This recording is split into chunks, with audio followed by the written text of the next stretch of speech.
So listen, the rumors are true. There are college majors out there that are both easy and they also lead to high-paying jobs. And if you pick the right major, you can actually enjoy your college experience, not be stressed out all the time, and then afterwards get a high-paying and fulfilling job. And that's why today I'm gonna be revealing the 7 easiest college majors with high pay. And I'm also gonna be talking about why they have high pay. So not only will you know 7 good ones, but you're also going to recognize other opportunities as well, just in case one of these don't fit your personality. Because when you choose a career using this simple framework I'm gonna lay out in this video, you're gonna be 10 times more likely to choose something that is gonna pay you well and is also going to make you happy. And I'll let you in on a little secret. 40% of people drop out of college. And of the ones that finish, 50% of them regret it. So that means college is a disaster for over half the people who go. But that won't be the case for you as long as you follow along. And number 7 on the list is going to be one that is incredibly valuable in the modern world because it's going to deal with data. That's right, with the rise of big data, companies are looking for people who can sift through all of that information and make sense of it. And if you think about it, data is incredibly valuable. So I'm a fan of chess, for instance. And who do you think is more likely to buy a chess set, right? So let's say a company is spending $1 million to advertise a chess set, right? Who's more likely to buy something? Somebody whose viewing history is full of Magnus Carlsen and Hikaru Nakamura videos, and they've been watching a bunch of Gotham chess or Agad Mator videos. And it also shows that they're a fan of the show The Queen's Gambit, or somebody who has never watched or played chess before. Obviously, it's going to be the person who has been interacting with chess, and this is exactly what data is going to tell you. In one case, if the company spent $1 million on somebody who's never interacted with it, they probably would lose like $900,000. And in the other case, if the company spent $1 million on people who are chess fanatics, they'd probably end up making 2 or 3 million. So this is the power of data, and that's why it's more valuable than oil or gold. Now, the average salary of a data analyst at the entry level is gonna be around $70,000 according to Glassdoor, which is fantastic. Now, the reason I put this one as being easy is because I have personally coached clients to get into data analytics in less than a year. Now, if you chose to go to college, the degree you'd get is probably going to be statistics, but at some universities, they do offer data analytics specific degrees. And now, obviously, if somebody's able to get into this and learn all the skills necessary in 6 months to a year, you can definitely do it in a 4-year degree much more easily. Now, I know some people out there are thinking, Shane, data analytics is not easy, statistics is not easy, and the reason you came here is because you wanted a relatively easy degree. Now, the truth is some opportunities out there are going to be better than others, but there's nothing out there that's going to be like an easy button where you just push it and you have a fantastic job. You're gonna have to have a little bit of patience and you're gonna have to put in that hard work in order to reach your goals, right? So I'm sorry, but on this channel, I'm not gonna give you like fake motivational content with Subway Surfer in the background. No, you're gonna have to try a little bit. So some of the pros here are going to be high demand. So this is a rapidly growing field with high demand for skilled professionals. Another great thing is high pay. So the salaries here are going to be fantastic. Even at the entry level, it can be $70,000 plus, but down the line, you can make a lot more than that. Then there's varied job opportunities. So data analysts can work in a variety of industries. So just about every industry out there is using data analytics, from healthcare to finance to, of course, technology. Another thing about data analytics is it's gonna let you see the value of tapping the like button on videos that are well researched and give you a ton of value like this one. Nice. Now, some of the cons here are you do have to learn extremely technical skills. So you have to have a very specialized skill set in order to get into data analytics. And another con is that the technology is rapidly changing. So you might learn some kind of language or framework right now that isn't necessarily what you're going to use 5 or 10 years from now. So if you're not the type of person who likes to stay up to date on this stuff, it may not be for you. Now, speaking of data, I pretty much autistically studied this stuff, like college degrees and careers, for the last 5 to 10 years of my life. And on top of that, I got a doctorate myself, and that's why I know so much about these subjects. And before I get into the next one on the list, which is basically the future of technology, I also want to say that a lot of the information you hear on the internet about college degrees is really, really bad. But this next topic I'm going to talk about is extremely hot, and it's one of the easiest, super high paying jobs that you can get into. Companies will be willing to pay you top dollar for this, and it's actually related to data analytics somewhat, because one big problem that companies have with all this data is they need a place to store it. And they need this place to be both secure, but also easily accessible by everyone who should be able to access it. And that's where cloud computing comes in. So with cloud computing, you're going to be working with stuff like AWS, which is Amazon Web Services, Azure, which is Microsoft's cloud platform, and GCP, which is the Google Cloud platform. And with all the data breaches that you've seen that cost companies millions and sometimes maybe even billions of dollars, it's incredibly important that this data is stored securely. But at the same time, it needs to be available to the people who really need to use it. So this is almost like a catch-22 type situation where it's almost impossible to do. And this is another one where clients that I've worked with have started from scratch and they've been able to get a job in something like 6 months. Now, this is one where you can get a college major. Some colleges actually do offer cloud computing specialized degrees, such as WGU. But like most technology-related careers, it's something that you don't necessarily have to go to college in order to get into.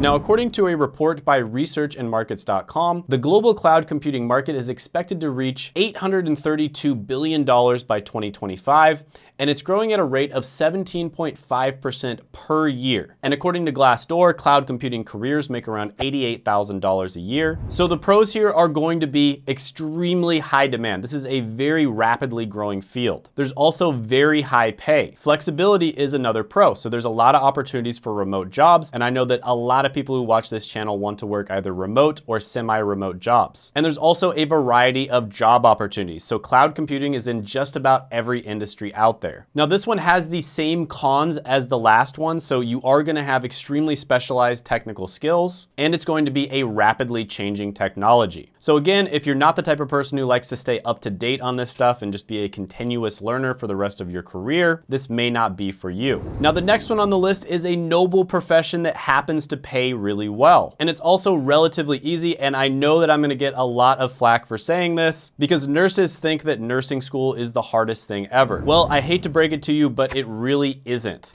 How dare you? Medical degrees are not as hard as engineering or mathematics related degrees, and nursing is one of the easier medical degrees. And I can already see the comments down below. There's probably nurses that are just furiously typing right now, but it's just the truth. Like, I went to pharmacy school. We were in the same building as nurses. We did a lot of activities together, and sometimes we would even tutor the nurses, and we saw the kind of work they were doing, and it wasn't that difficult. Now, you might be thinking, Shane, I'm a guy. Why the heck would I become a nurse? And that makes sense because about 80% of my audience are guys. But actually, one, there's a much higher demand for male nurses than there is for female nurses. Two, it's 2023, bro. Nobody cares that you're a male nurse. And three, you might actually be able to get a girlfriend when you go to nursing school because there's basically a 10-to-1 female to male ratio. So there's that. Now, according to Glassdoor, entry-level nurses make about $69,000 a year, and they can make a heck of a lot more than that down the line, depending on the specialty that they go into. For instance, I knew a travel nurse that made around $500,000. So the nursing curriculum is relatively easy, but they are going to keep you busy. And at the end of the day, you do have to know your stuff because you're going to be taking care of patients. And that means if you make a mistake, there's going to be real world consequences from it. He's dying! Now, some of the pros here are nursing is in high demand. There's basically been a shortage of nurses for like 20 or 30 years. There's also a ton of job security. So for instance, in recessions, it's been shown that healthcare related careers are some of the most stable jobs. They basically don't change at all. There's also lots of opportunities for specialization, which means if you don't like your job, you can probably just switch relatively easy into a different specialty. And on top of that, there's lots of opportunities for advancement. So there's lots of different types of nurse. There's basically nursing at the associate level, bachelor's level, master's level, and even doctorate level. There's some types of nurses like nurse anesthesiologists that make nearly as much as a doctor. And a lot of the time, nurses are the ones that are at the top of hospitals. So they can have those high-level positions like president or vice president. And that totally makes sense because nobody really knows a hospital as well as nurses do. Some of the cons here are nursing can be very high stress. It's a super fast-paced,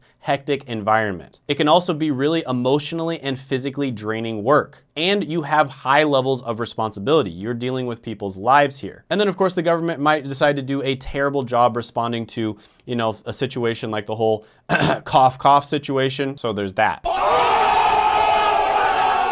Now, the next one on the list is another career that is incredibly common, and it's needed in just about every type of business and every type of industry out there. And they are gonna be focusing on tracking money, the ins and outs of money, and you need to know how to use a calculator. But this is one of the most stable degrees and careers that you could possibly get, and of course, I'm talking about accounting. So yeah, it's well known that accounting isn't rocket science. It's not the hardest thing in the world. Probably the most difficult part of accounting is interpreting the law. But other than that, there's pretty much clear guidelines and principles that you follow. And you're just gonna be focusing on basic math and using logic. There's probably gonna be a few pieces of technology that you're gonna need to get relatively good at, like Excel or QuickBooks, but those are not that difficult to learn. Now, there definitely are some more challenging careers that you can go for, and these are careers that are really high paying. For instance, I interviewed Bill Hanna, who is the financial controller on this channel, and financial controller is a super high paying career. You're probably gonna make over $200,000 a year, and it's also going to be a lot more difficult than a basic accounting type job. But with that being said, it's a choice to go down that route if you want to. You don't have to. So some of the pros here are there's very high demand, and it's probably never going to go away. There's also high pay in accounting. It's going to teach you how to manage money, so it's going to teach you personal finance skills that you can use in your real life as well. Some of the cons here are it's very detailed oriented work, so you have to be extremely meticulous and detail oriented with your work. Also, during tax season, you're probably going to be working long hours. And let's be honest here, accounting in some cases can be relatively boring. The next one on the list has to do with money as well, and I think it's a little more interesting in my opinion. And instead of focusing on the money that flows in and out of small businesses, it focuses more on the big picture. So it focuses on how money flows throughout countries and the entire world. And of course, what I'm talking about is economics. And this is incredibly important because economics is the lifeblood of a country. Now, this one is technically a social science degree. And social science degrees do tend to be relatively interesting. And not only are they interesting, but they also tend to be a little bit easier as well. But this one has really good numbers. So for instance, economists make about $99,000 a year. So some of the pros here are there is very high demand. Now keep in mind, to become an economist, you're typically gonna have to get a master's or a doctorate. But even at the bachelor's level, there's lots of jobs for people who graduate with economics degrees. Another pro here is high pay. And another pro is it is truly a super important role in society. And you play a critical role in shaping economic policies and decision making. Some of the cons here are there is a bit of an academic focus. I'll be honest, I think some parts of economics are BS. I think microeconomics is awesome and it makes a lot of sense. And macroeconomics is basically a way of justifying doing whatever you want,